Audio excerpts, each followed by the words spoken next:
Hi po. May nagtanong na guro kasi puro uban na raw siya. Babae to. Tinatanong niya, Sir Bong, parang mahigpit yata yung principal nila. Bawal po bang magpakulay ng buhok yung mga guro? Hindi. Bakit naman bawal? Lalo pat kung puro puti na yung buhok mo, no? So, wala naman sinasabi na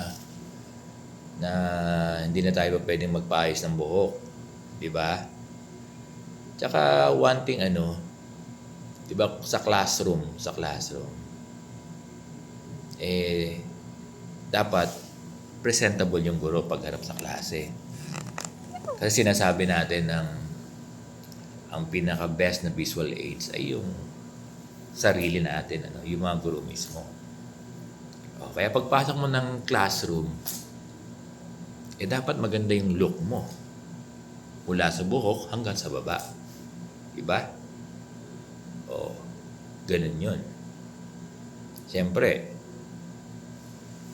alangan nang pumasok ka na gulo-gulo buhok mo. Diba? Hindi pwedeng gano'n.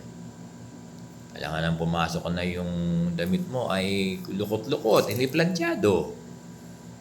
Diba?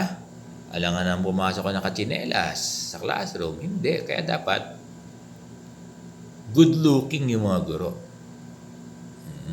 Kasi yun yung yan yung pang-motivate mo eh. Tingin mo kung gulo-gulo buhok mo. Di ba? Halimbawa, yung mga bata, pinagtitingin na yung mga uban mo. Di ba? Sorry for the word. Kaya walang problem. Basta yung guro magiging presentable, magiging good looking siya pagharap sa klase. Kasi tayo yung unang motivation eh. Di ba? Pag pumapasok, di ba? Napakaganda, napaka-pogi ng aming guro. Namomotivate ka agad yung bata. Kung papasok ka doon, di ba? Hindi maganda yung buhok mo. Kaya walang problema kung yung mga guro ay magpakulay ng buhok. Kaya lang, wag naman sobra sa kulay. Sakto lang. Sakto lang nagaganda ka. Oo, sakto lang nagaganda ka. Di ba? Kasi baka mamaya sobra namang glamorous. Tama ba yun? Sobrang colorful. Kasi ang mga ganyan mga bata, kapag kasi pag sobra, hindi na maganda.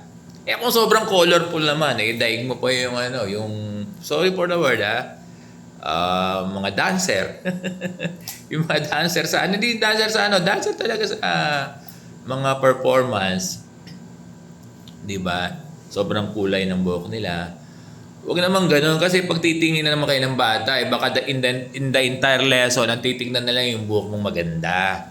Na very colorful, kulay pink, kulay yung mga wala naman problema kung kulay na di ba, medyo blonde a little, di ba? Huwag lang talaga yung sobra. Pero kung sakto lang, at yung sakto lang na talagang magaganda yung may enhance yung good look ng guro. That's okay. Walang problema dyan. So, naintindihan sa pagpapakulay ng buhok?